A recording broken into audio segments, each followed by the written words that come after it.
कह रहे कि उकाई परियोजना ये किस नदी पर स्थित है? तो अगर आपका जवाब ताप्ती नदी है तो आपका जवाब बिल्कुल सही, क्योंकि उकाई परियोजना ये ताप्ती नदी पर ही है। भूमध्य सागर को लाल सागर से जोड़ने वाली है कौन सी नहर, आपसे पूछा जा रहा है। तो भूमध्य सागर को लाल सागर से जोड़ने वाली स्वज नहर है। स्वज नहर आपके सवाल का बिल्कुल सही जवाब होगा। उसके बाद देखिए गौतम बुद्ध ने अपना जो पहला उपदेश दिया था वो कहां पर दिया था? तो वो साथियों सारनाथ में दिया था। राइट आंसर आपका ऑप्शन नंबर सी होगा। उसके बाद देखिए विश्व स्वास्थ्य संगठन यानी कि वर्ल्ड हेल्थ ऑर्गेनाइजेशन, इसका हेडक्वार्टर कहां पर स्थित है? तो इसका हेडक्वार्टर की अगर बात करें कहां पर स्थित है साथियों इसका हेडक्वार्टर?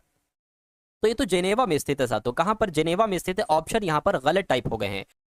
डिप्थीरिया रोग से कौन सा अंग प्रभावित होता है? यानी कि जब किसी व्यक्ति को डिप्थीरिया रोग हो जाता है तो उसके गले में दिक्कत हो जाती है। आंसर आपका ऑप्शन नंबर क्या होगा? गला आपका राइट आंसर हो जाएगा। उसके बाद देखिए श्रीकांत उपन्यास के रचनाकार आपसे पूछे जा रहे हैं, तो आप लोग याद रखेंगे शरद चंद्र इनका नाम है और यही श्रीकांत नामक उपन्यासकार के लेखक हैं, रचनाकार हैं। कह रहे कि भारतीय संविधान की जो धारा 370 है इसमें निम्नलिखित में से किसे निरूपित किया गया था? तो किसकी बात करता है साथियों अनुच्छेद 370 या धारा 370? तो ये तो जम्मू कश्मीर से संबंधित है। और ऐसा कहां पर लिखा हुआ है? ऐसा आपका ऑप्शन नंबर डी में लिखा हुआ है। अगर ये सवाल आएगा तो जवाब मैंने आपको बता दिया, फिर ये जवाब आप लोग लगा देंगे। उसके बाद देखिए किस भारतीय संविधान की किस अनुसूची का संबंध भाषाओं से है? तो आप लोग याद रखेंगे जो 8वीं अनुसूची की अगर हम बात करते हैं तो इसका संबंध साथियों भाषाओं से है। 8वीं अनुसूची में कितनी भाषाओं का जिक्र किया गया एक बार कमेंट में मुझे बताइएगा। उसके बाद देखिए आपसे पूछा जा रहा है कि सोडा वाटर बनाने के लिए प्रयोग की जाने वाली गैस कौन सी है? तो सोडा वाटर बनाने के लिए इस्तेमाल की जाने वाली गैस साथियों कार्बन डाइऑक्साइड है। अगला सवाल देखिए भारतीय रेलवे ने किस वर्ष अपनी स्थापना के 150 वर्ष पूरे होने को मनाया है? तो साथियों 2002 में। क्या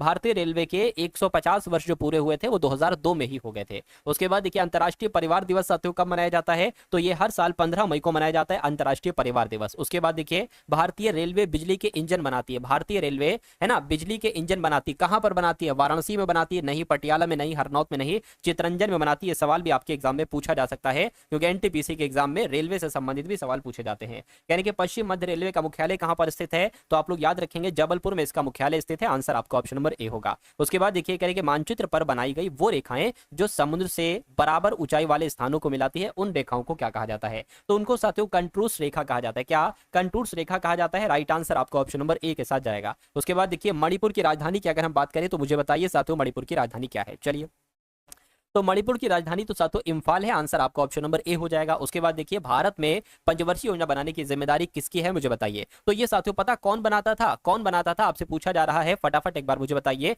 योजना आयोग बनाती थी, लेकिन इसकी जगह पर अब साथियों क्या है? अब नीति आयोग है। क्या है साथियों? नीति आयोग है। ये भी आप लोग यहाँ पर याद रखेंगे। अगला सवाल देखिए एजरा कप का संबंध किस खेल से है? यानी कि किस खेल में एजरा कप दिया जाता है बताइए।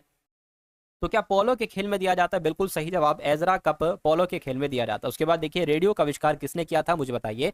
तो रेडियो की अगर बात करें, रेडियो के आविष्कारक कौन है साथियों? मार्कोनी इनका नाम है और रेडियो के आविष्कारक हैं। उसके बाद देखिए कह रहे कि चंडीगढ़ में जो रॉक गार्डन है इसके सृजनकर्ता कौन है? तो इनका नाम नेकचंद है और नेकचंद नहीं रॉक गार्डन के एक तरीके से सृजनकर्ता है। रॉक गार्डन चंडीगढ़ में स्थित है। उसके बाद देखिए कोलंबिया अंतरिक्ष यान जिसमें भारतीय मूल की वैज्ञानिक कल्पना चावला की विस्फोट के दौरान मृत्यु हो गई थी, ये किस देश का है? तो ये साथियों अमेरिका देश का है। आंसर आपका ऑप्शन नंबर ए होगा साथियों, ये आप लोग याद रखेंगे। अगला सवाल कह रहे कि जो एआईडीएस एड्स रोग है इसमें जो ए की होती है ना फुल फॉर्म साथियों क्या होती है? तो साथियों एक्वायर्ड कहते हैं। ए से क्या हो जाएगा? एक्वायर्ड हो जाएगा। राइट आंसर आपका ऑप्शन नंबर बी होगा। उसके बाद देखिए भारत में स्टॉक एक्सचेंजों का नियमन करने वाली एक तरीके से संस्था कौन सी है? तो सेबी है। बिल्कुल सही जवाब आपका सेबी राइट आंसर हो जाएगा। नेक्स्ट नंबर का सवाल पीतल किसकी किसकी मिश्र धातु है मुझे बताइए। तो पीतल की अगर बात करें तो ये तांबा और जस्ते की मिश्र धातु है। सही जवाब अगर आपका है ऑप्शन नंबर सी तो बिल्कुल सही है। साथियों पूरे के पूरे आपके मोस्ट एक्सपेक्टेड सवाल हैं, इसलिए आप बहुत आराम से इन सभी के सभी सवालों को तैयार करते रहिए। कार्बन का शुद्धतम रूप जो है ना वो हीरा है। क्या है साथियों? कार्बन का शुद्धतम रूप हीरा है। नीले लिटमस को लाल रंग में बदलता है, किसके द्वारा ऐसा होता है? तो अम्ल के द्वारा ऐसा होता है। आंसर आपका ऑप्शन नंबर ए होगा। अगला देखिए दूरदृष्टि दोष को किस लेंस के प्रयोग से ठीक किया जा सकता है? फटाफट एक बार मुझे वाला ही करें कि 1 माइक्रोन किसके बराबर होता है? तो 1 माइक्रोन की अगर बात करें साथियों 0.001 मिमी के बराबर होता है 1 माइक्रोन। ये भी आप लोग याद रखेंगे। कोई साइकिल सवार किसी मोड़ पर घूमता है तो वो बाहर की ओर झुकता है, भीतर की ओर झुकता है, किसी और नहीं झुकता? देखिए भीतर की ओर झुकेगा वो साथियों, भीतर की ओर झुकेगा। तो ये आंसर आपका हो जाएगा ऑप्शन नंबर बी के साथ। अगला सवाल देखिए कह रहे कि हाल ही में कमला प्रसाद बिसेसर कहाँ की प्रधानमंत्री बनी है? तो अगर आपसे करंट अफेयर का सवाल पूछा जाए तो त्रिनिदाद और टोबैगो की प्रधानमंत्री कौन बनी है? कमला प्रसाद बिसेसर बनी है, आप लोग याद रखेंगे। आगामी एशियाई खेल 2026 ये कहां पर आयोजित किए जाएंगे? तो ये साथियों जापान देश में होंगे आगामी एशियाई खेल 2026 वाले। उसके बाद देखिए किसे राष्ट्रीय सुरक्षा सलाहकार बोर्ड का नया प्रमुख नियुक्त किया गया है? तो इनका नाम है आलोक जोशी, और आलोक जोशी को राष्ट्रीय सुरक्षा सलाहकार बोर्ड का नया प्रमुख नियुक्त किया गया। उसके बाद देखिए किसने बौद्धिक संपदा अधिकारों के उल्लंघन के लिए भारत को प्राथमिक निगरानी सूची में रखा है? तो ये काम अमेरिका देश ने किया है ना। बौद्धिक संपदा अधिकारों के उल्लंघन के लिए भारत को प्राथमिक निगरानी सूची में रखा है, अमेरिका देश ने रखा है।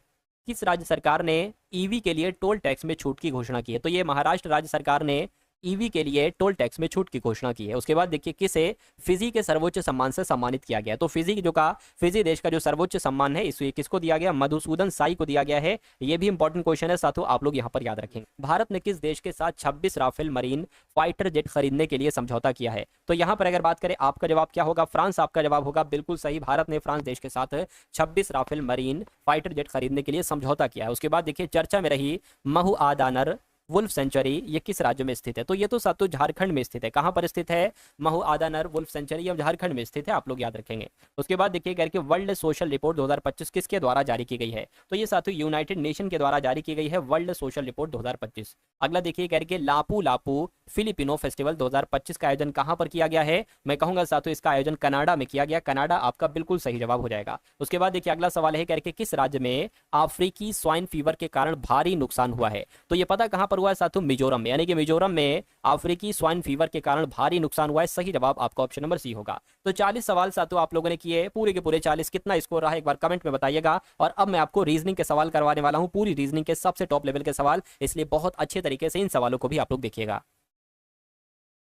तो रीजनिंग का पहला सवाल है साथियों, और ये नंबर सीरीज वाला सवाल है। कह रहे कि सबसे पहले आपके सामने 6 है, उसके बाद 23 है, उसके बाद साथियों 93 है, उसके बाद 371 है, और फिर कितना है? 1485 है। आपसे कहा जा रहा है कि अगला नंबर यहाँ पर क्या हो सकता है। तो कैसे करेंगे? देखिए मुझे तो यहाँ पर एक ही चीज लग रही है कि 6 से 23 हुआ है और 23 से 93 हुआ है। देखिए अगर आप क्या करेंगे, आप 6 की गुणा 4 से करा देना, 6 चौक 24 हो जाएगा, उसमें से आपको 1 घटाना पड़ेगा, है ना। उसी प्रकार अगर 23 की गुणा आप 4 से करोगे तो कितना हो जाएगा? 3 चौक आपका 12 हो गया, 4 दूना 8 और 1 9 92 होता है ना। इसकी भी साथियों गुणा आपको 4 से करना पड़ेगी आपको, लेकिन एक इसमें प्लस करना पड़ेगा। इसकी अगर बात करें गुणा तो 4 से होना चाहिए, क्योंकि लगभग 93 का 4 गुना ये लग रहा है। तो 93 का 4 गुना देखिए जरा कितना होता है? 3 चौक आपका 12 हो गया, 9 चौक 36 और 37 हो गया, यानी कि यहाँ पर 371 है, तो यहाँ पर 1 घटाना पड़ेगा। तो कुल मिला के इसको भी 4 से गुणा करोगे और इसमें 1 प्लस करना पड़ेगा। और वैसे यहाँ पर गुणा तो 4 से होगी, लेकिन फिर यहाँ पर 1 घटाना पड़ेगा, सॉरी यहाँ पर 1 प्लस करना होगा, है ना। क्या करना होगा? प्लस करना होगा, क्योंकि आप देखिए 4 एकम 4 और 1 प्लस करोगे तो 5 हो जाएगा। तो कुल मिला के अगर साथियों यहाँ पर हम लोग बात करते हैं, बहुत आराम से आप लोग समझने की कोशिश कीजिए।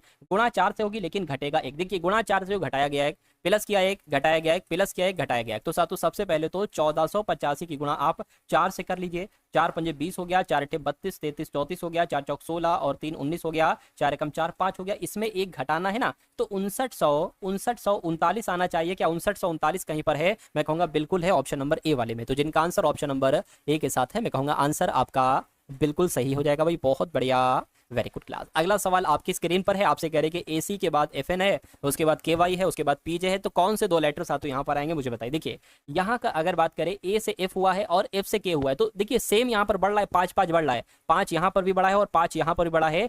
के 11 पर होता है, पी 16 पर होता है, 5 यहाँ पर बढ़ा है। अगर पी में 5 बढ़ाएंगे यानी कि 16 में 5 बढ़ाएंगे तो 21 हो जाएगा, और 21 पर आता है यू। तो यू एक तो यहाँ पर है, एक यहाँ पर है। अब देखिए सी 3 पर आता है, इन 14 पर आता है, यहाँ पर तो बहुत एकदम से बढ़ा दिया गया। सी 3 पर आता है, इन 14 पर, यानी कि यहाँ पर तो 11 बढ़ा दिया गया। इन 14 पर आता है साथियों, वाई 25 पर आता है, जब फिर 11 बढ़ाया गया, तो फिर मेरे हिसाब से क्या 11 बढ़ाया जाएगा? बिल्कुल साथियों, जे 10 पर आता है, वाई 25 पर आता है, 11 बढ़ाया गया। तो साथियों जे में जब आप 11 बढ़ाओगे यानी कि 10 और 11 21 हो जाएगा, 21 पर भी साथियों यू आता है। तो डबल यू कहां पर लिखा हुआ है? ऑप्शन नंबर सी में लिखा हुआ है। तो जिनका आंसर ऑप्शन नंबर सी के साथ है तो बिल्कुल सही हो जाएगा। अगला सवाल आपकी स्क्रीन पर है, कहने के 6 लड़के हैं, सुमित, गोपाल, हनी, ईशान, जतिन और ललित। ये एक वृत्ताकार मेज के चारों ओर केंद्र की ओर मुंह करके बैठे हैं। तो साथियों एक वृत्ताकार हम मेज बना लेते हैं और 6 लोग हैं ना, तो 1 2 3 4 5 और 6, ये 6 लोग साथियों जो है ना वो यहाँ पर हमने बैठा दिए। अब उसके बाद कह रहे हैं कि ईशान सुमित के बाईं और तीसरे स्थान पर बैठा है, जतिन और हनी ईशान के निकटतम पड़ोसी हैं, और ललित और जतिन क्या साथियों, ललित और जतिन के ठीक दाईं ओर बैठा है, ईशान के ठीक बाईं ओर कौन बैठा है, ये आपसे यहाँ पर पूछा जा रहा है, मुझे बताइए।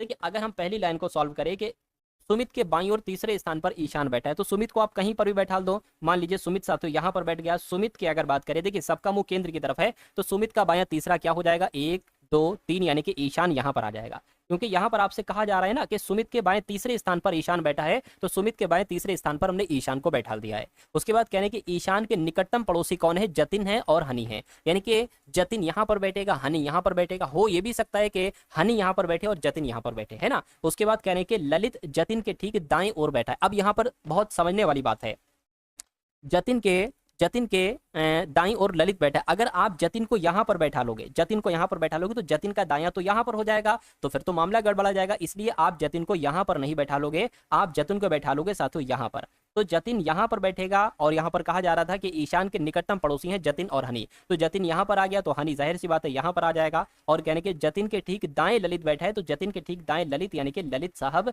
यहाँ पर बैठ जाएंगे। अब बचा एक है साथियों, कौन बचा है, गोपाल बचा है, तो गोपाल की पोजीशन साथियों ये हो जाएगी। तो कुल मिला के 6 लोग थे, 6 को आपने बैठा दिया। सवाल में आपसे पूछा जा रहा है कि ईशान के ठीक बाएं कौन बैठा है, ईशान कहाँ पर है, ईशान यहाँ पर, ईशान के ठीक बाएं कौन है साथियों, हनी है। तो हनी कहाँ पर है, हनी आपको ऑप्शन नंबर डी में है, तो जिनका आंसर ऑप्शन नंबर डी के साथ है तो बिल्कुल करें। देखिए यानी कि नीचे दिए गए विकल्प आकृतियों में से उस आकृति का चयन कीजिए जिसमें प्रश्न आकृतियां छिपी हैं। यानी कि ये जो आपको चीज दिख रही है जिगजैग वाली लाइन, ये आपको बताना है कौन सी आकृति में आपको दिख रही है। देखिए यहाँ पर अगर बात करें, मान लीजिए ये लाइन हम ये बना ले, ये बना लिया ठीक, और ये ऊपर चली गई, फिर देखिए ये वाली लाइन, और फिर ये यहाँ से आ गई, ये तो बन नहीं पाएगा। लेकिन अगर हम इसी चीज को नीचे करें तो नीचे मुझे कुछ पॉसिबल सा लग रहा है। देखिए अगर हम ऐसे ये लाइन लें और ये ऐसे ऊपर ले चले और फिर ये चले, बिल्कुल साथियों सेम तो है। यहाँ पर जो वो यहीं पर है, यहाँ पर नहीं बन पाएगी, यहाँ पर भी नहीं बन पाएगी और यहाँ पर भी नहीं बन पाएगी, यानी कि पहला पड़ा और पहला ही सही हो गया। कहने कि एक आदमी की ओर इशारा करते हुए करिश्मा कहती है ना, एक आदमी, मान लीजिए साथियों वो आदमी ये हो जाएगा। तो इस आदमी की इशारा कर रही है साथियों कौन, करिश्मा कह रही है। क्या कह रही है ये मैं आपको अभी बता रहा हूँ।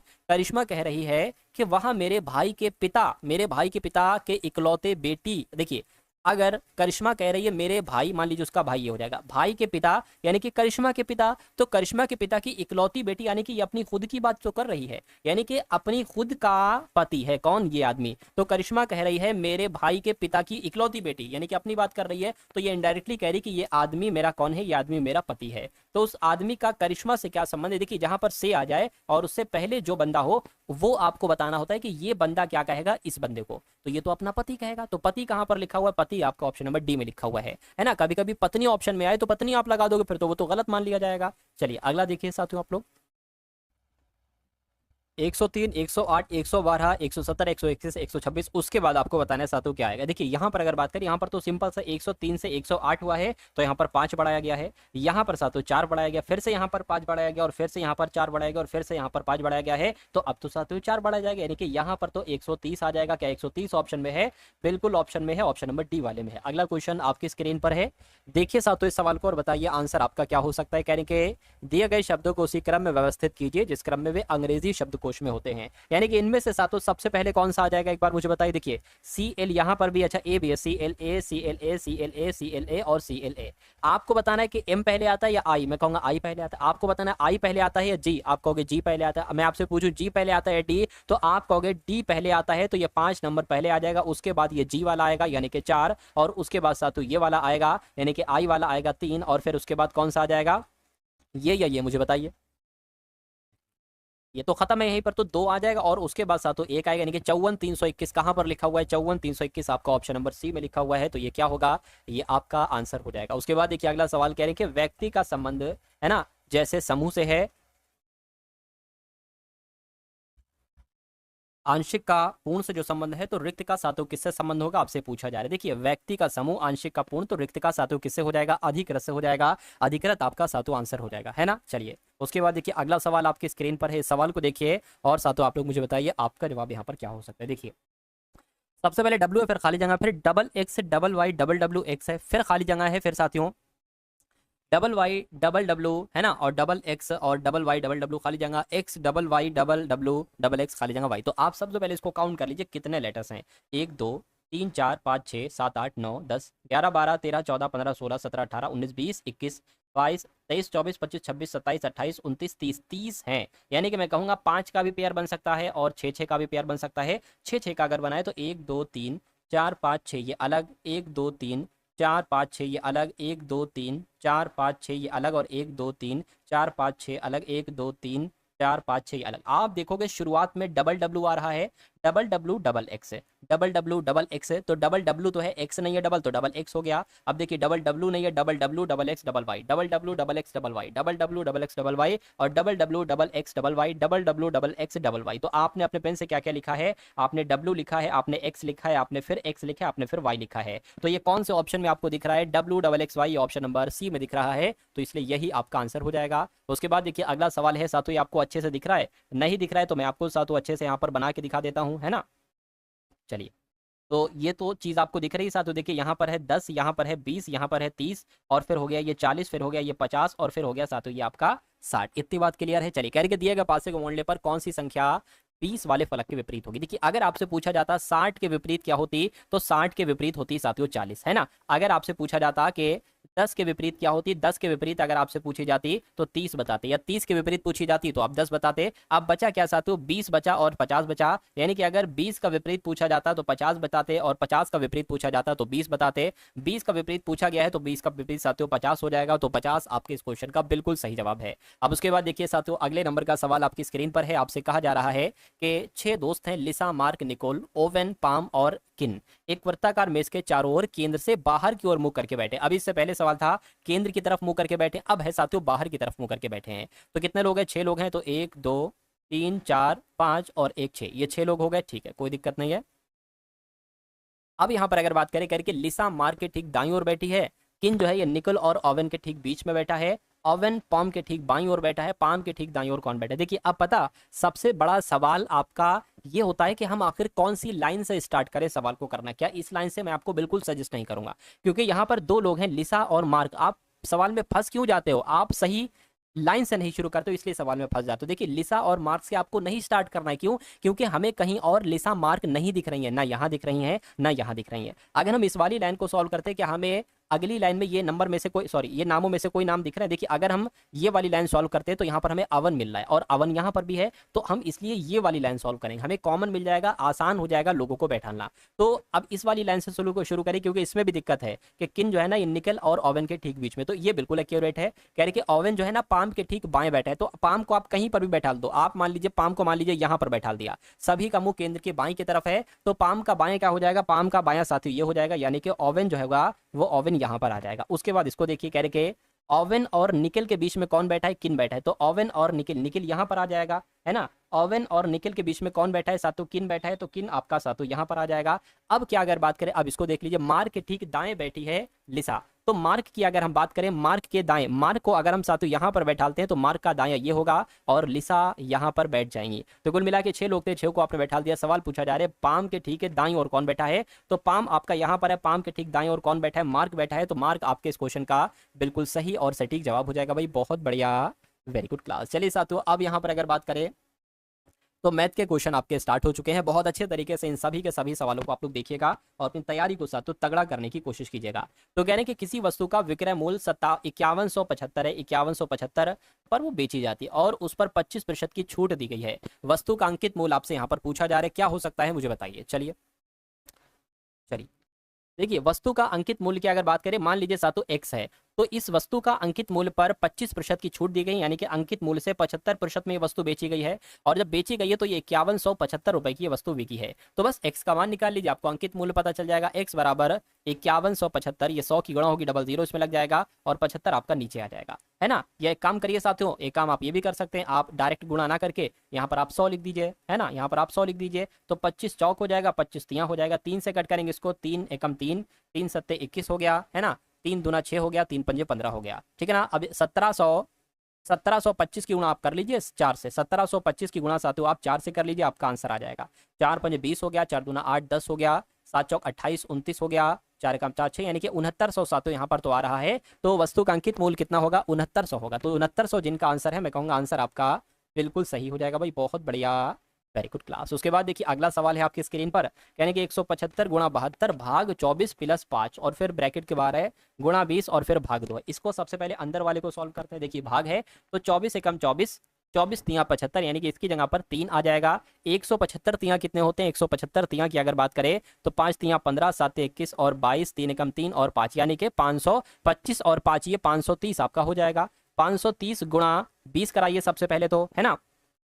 तो इसको कैलकुलेट करो, डबल जीरो आ जाएगा, 3 दूना 6 और 5 दूना 10 आ गया। अब इसकी भाग आप 2 से कर दीजिए, है ना। तो 106 डबल जीरो 2 से भाग करिए, 2 पंजे और फिर साथियों 300 यहाँ पर आ जाएगा, यानी कि 5300 आपके इस क्वेश्चन का बिल्कुल सही और सटीक जवाब हो जाता है। उसके बाद देखिए कह रहे कि एक व्यापारी अपने सामान को क्रय मूल्य से 50% अधिक पर अंकित करता है। कितने साथियों, अगर 50 रुपए उसका दाम है तो कितने रुपए अंकित करेगा? अगर 50 रुपए उसका दाम है मान लेते हैं, तो साथियों वो अच्छा अपने सामान को क्रय मूल्य से 50%, तो साथियों 100 मानना हमें पड़ेगा। कितना मानना हमें पड़ेगा? 100 हमें मानना पड़ेगा। अगर 100 रुपए है तो 50% अधिक अंकित करता है, यानी कि उस पर 150 रुपए वो लिखता है। और फिर कहने के फिर वो क्या करता है, फिर वो 20% की छूट देता है, यानी कि इस पर 20% की छूट देगा तो इसको 80% में बेचेगा। तो कहने के छूट देने के बाद व्यापारी को कितने प्रतिशत का साथियों लाभ होगा? चलिए कोई दिक्कत नहीं। देखिए 50 चौक कितने हो जाएगा? 100 और 50 तियाँ कितना हो जाएगा? 150। 2 से कट करेंगे आपका 40 आ जाएगा। 40 तियाँ कितना हो जाएगा? 120 हो जाएगा, यानी कि 120 रुपए में वो बेचेगा। वो लाया था 100 रुपए में, बेच रहा है 120 रुपए में। टोटल लाभ कितना हो रहा है साथियों? 20% लाभ हो रहा है। तो यही तो पूछा जा रहा है कि छूट देने के बाद व्यापारी को कितने प्रतिशत का लाभ होगा? तो 20% का लाभ होगा। 20% कहाँ पर है? ऑप्शन नंबर ए वाले में है। उसके बाद देखिए साथियों अगले नंबर का सवाल आपकी स्क्रीन पर है। देखिए सवाल को और मुझे बताइए आपका सही जवाब यहाँ पर क्या हो सकता है। कह रहे हैं कि 5 संख्याओं का औसत 32 है। तो जैसे जैसे कह रहा है वैसे वैसे हम करते जाएंगे। 5 संख्याओं का औसत कितना है साथियों? 32 है। अगर मैं आपसे कहूं कि 5 संख्याओं का योगफल कितना है, तो 5 की गुणा 32 से कर देना, ठीक है ना। कह रहे कि यदि एक संख्या हटा दी जाए, यानी कि इन 5 संख्याओं में से एक संख्या हटा दी जाए, तो फिर तो 4 संख्या बचेगी। कह रहे कि तो फिर औसत जो है वो 28 हो जाता है। तो हटाई गई संख्या क्या है?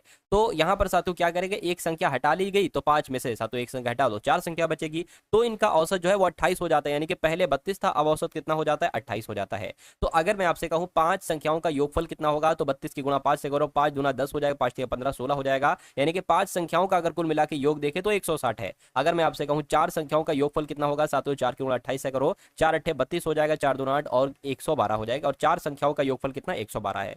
तो ये कितना ज्यादा है इससे देख लो, वही तो साथियों हटाई गई संख्या होगी, है ना। तो ये 8 आ जाएगी, ये 4 आ जाएगी, यानी कि 48। जो संख्या हटाई गई वो संख्या क्या होगी? 48 होगी। तो जिनका आंसर यहाँ पर ऑप्शन नंबर ए के साथ है, मैं कहूंगा आंसर आपका बिल्कुल सही हो जाएगा भाई। बहुत बढ़िया, वेरी गुड क्लास।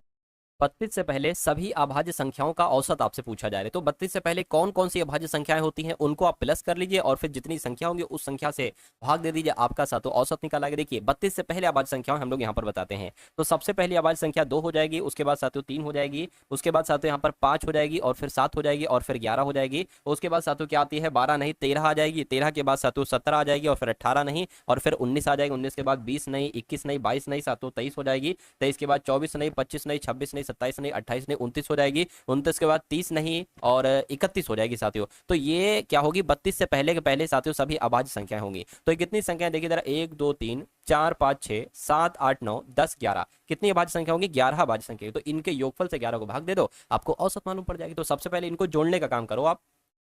1 और 9 10 हो गए, 10 3 13 हो गए, 13 और 23 हो गए, नहीं 13 और 9 कितने हो गए? 23 22 हो गए, 22 और 7 कितने हो गए? 29 हो गए, 29 और 30 31 32 33 33 और 7 40 हो गए, 40 और ये 45 हो गए, 45 और 5 कितने हो गए साथियों? 50 हो गए। 50 का आ जाएगा 0 और 5 लग जाएगा हासिल का। 5 5 3 8 10 12 12 हो गए और 13 14 15 16 16 हो गया, यानी कि 160/11 आ गया है। तो इसको जरा आप क्या करिए साथियों, कैलकुलेट करिए। 11 से अगर कट करें तो साथियों 11 एकम 11 हो जाएगा, है ना। कितना जाएगा? 5 जाएगा। 11 पंजे 55 तो नहीं होगा, 11 चौक 44 हो जाएगा। 6 बचा है, पॉइंट लगा, 0 बढ़ा है, 11 पंजे 55। तो 14.5 करके आंसर कहां पर आ रहा है? ऑप्शन नंबर ए में आ रहा है। तो यही आपका क्या होगा ये साथियों? यही आपका बिल्कुल सही और सटीक जवाब हो जाएगा। अगला सवाल आपकी स्क्रीन पर है।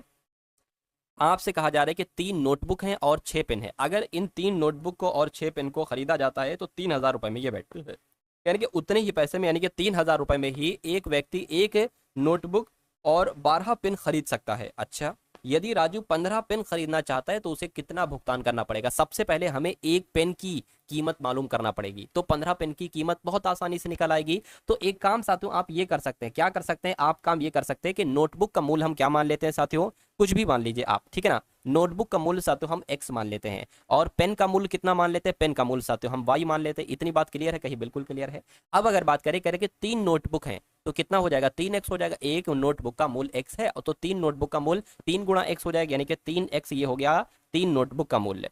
6 पेन, एक पेन की कीमत 6 रुपए y है, तो 6 पेन की कीमत कितनी हो जाएगी? 6y हो जाएगी। और ये जो पैसे आते हैं ना वो 3000 आते हैं, तो बराबर 3000 आपका ये हो जाएगा। इतनी बात क्लियर है? ठीक है। अच्छा ये तीन तीन तीन से विभाजित हो जाएगा, तो इसको तीन से विभाजित कर लीजिए साथियों, है ना। तो तीन एकम तीन, तीन दूना छः, है ना, और यहाँ पर क्या आ जाएगा 1000 आ जाएगा। तो अब अगर बात करें, आपके सामने आ चुका है x+2y बराबर 1000 यहाँ पर आ चुका है।